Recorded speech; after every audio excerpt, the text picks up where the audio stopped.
Assalamualaikum warahmatullahi wabarakatuh. Saya Sri Fitra Taufik Ode dari Fakultas Perikanan dan Ilmu Kelautan, jurusan Budidaya Perairan. Di sini saya akan menjelaskan tentang materi saya yang berjudul tentang manajemen kualitas air pada budidaya ikan nila atau dikenal dengan Oreochromis niloticus. Baiklah, pada slide latar belakang ini, di mana air merupakan sumber daya alam yang sangat mutlak dibutuhkan untuk keperluan hidup manusia, baik untuk keperluan domestik, pertanian, perikanan, maupun industri. Dalam manajemen kualitas air pun, ada salah satu cara yang dilakukan untuk pembudidaya meningkatkan produktivitas pada ikan nila.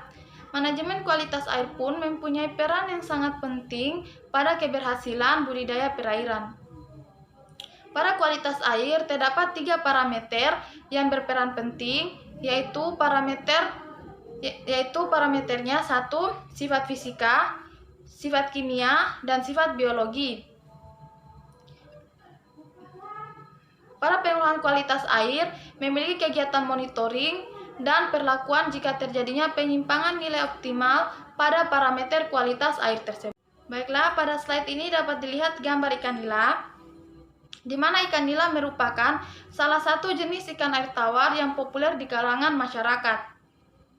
Ikan nila memiliki daging yang tebal sehingga berpotensi untuk dijadikan sebagai komoditi ekspor dalam bentuk filet ikan.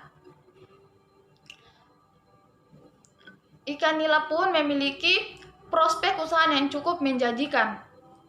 Dapat dilihat pada slide ini klasifikasi pada ikan nila. Ikan nila masuk dalam spesies Oreochromis niloticus.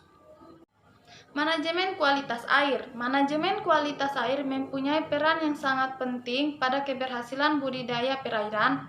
Air sebagai media hidup berpengaruh langsung terhadap kesehatan dan pertumbuhannya.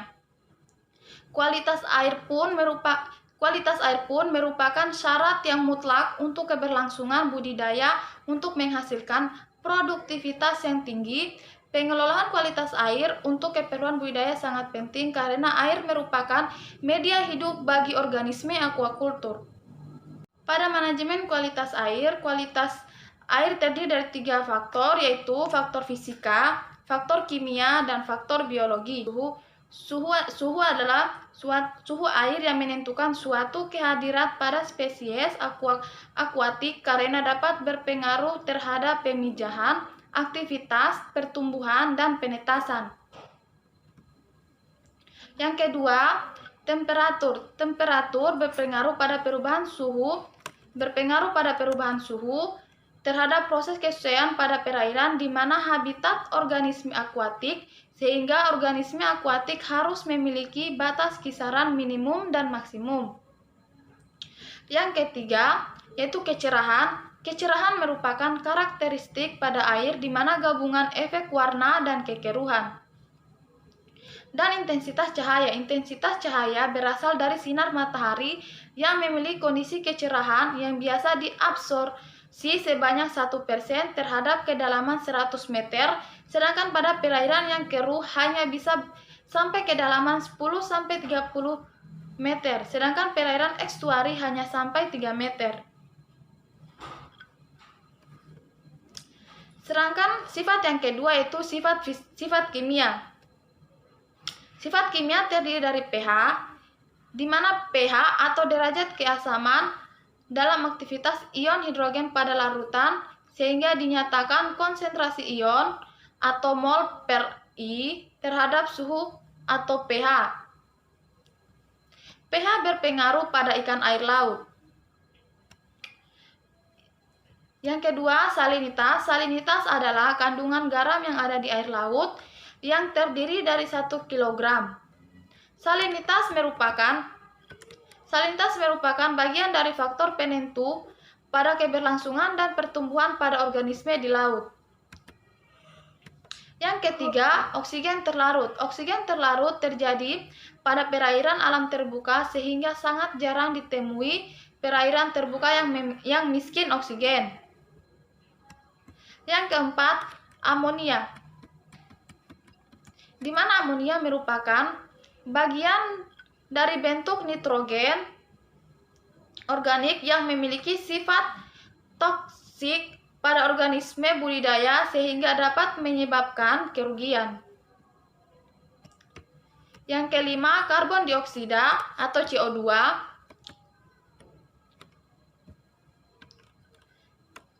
Pada semua perairan yang ada dalam air pasti memiliki karbon dioksida. Kepekaan pada oksigen terlarut berkaitan dengan kepekaan karbon dioksida, sehingga dalam konsentrasi karbon dioksida yang tinggi itu tergantung pada hasil pembongkaran terhadap bahan-bahan organik yang ada di dasar perairan dan respirasi. Yang keenam, nitrat. Nitrat atau NO3 adalah salah satu bentuk utama dari nitrogen perairan alam dan memiliki peran utama sebagai nutrisi bagi organisme perairan. Nitrat pun merupakan suatu bentuk utama dari nitrogen pada perairan yang merupakan nutrien utama pada pertumbuhan alga dan tanaman. Yang ketujuh, semisal oksigen denemat. Dalam proses tingkat semisal oksigen denemat, dibutuhkan oksigen sebagai pengurai pada bahan organis agar dapat mengoksidasi semua yang terdapat pada perairan agar menjadi CO2 dan H2O. Sedangkan sifat yang terakhir yaitu sifat biologi, di mana sifat biologi sering diketahui ada beberapa organisme, yaitu seperti bakteri dan plankton. Bakteri pun berpengaruh pada proses kualitas air, di mana bakteri pada pengolahan berbentuk kunci dari efisiensi proses biologis. Sedangkan pada plankton pun terdiri dari dua jenis, yaitu zooplankton dan fitoplankton. Pada kesimpulan materi ini, di mana manajemen kualitas air merupakan salah satu dari cara yang dilakukan oleh pembudidaya untuk meningkatkan produktivitas,